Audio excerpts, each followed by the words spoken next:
నమస్తే దోస్తులు, కొత్తగా దేశం వద్దాం అని అనుకున్నట్టిల్లా దేశం రన్లీ.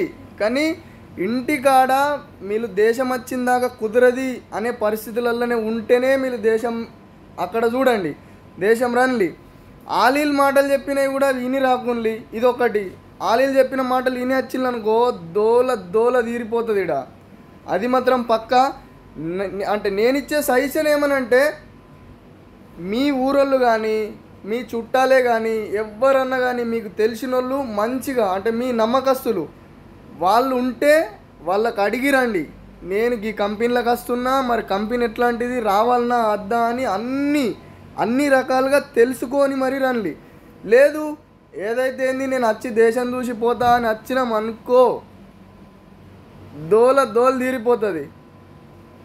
ఎంతగానం ఎండు ఉంటుంది అని అంటే బీభత్సంగా ఉంటుంది. ఒకవేళ నీ కిస్మత్ మించి ఉండి నువ్వు మంచి కంపెనీలకు వచ్చి మంచి డ్యూటీ దొరికిందనుకో ఏం తక్లీఫ్ లేదు. కాకపోతే మాత్రం ఒక్కవేళ బయట ఇంకా డ్యూటీ దొరికిందనుకో రంబల్లల్లా ఇంకా చిన్నప్పుడు తాగిన పాలు యాదికి వస్తాయి బిడ్డ, ధ్యానం ఉంచుకున్నాడు.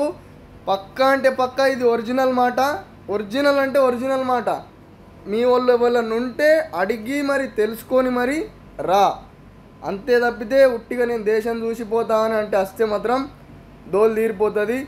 ఉట్టిగానే డబ్బులు జీతం ఎక్క ఇయ్యలీలు రాకి మళ్ళా రాకినంకడ ఇస్తారు. నెల రోజులు రాకినంకడ ఇడ తింటే తిండి పోదు, పంట కళ్ళ నిండా నిద్ర రాదు. ఎన్నడూ కూడా ఏ అన్నకు కూడా దుబాయ్లో కానీ ఏ కంట్రీలో ఉన్న ఏ అన్నకు కూడా కళ్ళ నిండా ఫుల్ నిద్ర పోయిండు, ఊసుళ్ళు వచ్చినాయని ఏ రోజు కూడా ఉండదు. ఏ అన్నకన్నా అడుగు నువ్వు ఫోన్ చేసి. ఇది మాత్రం పక్క మాట. అన్నీ తెలుసుకొని రా, సంతోషంగా పని చేసుకొని మంచిగా డబ్బులు ఇంటికి పంపించి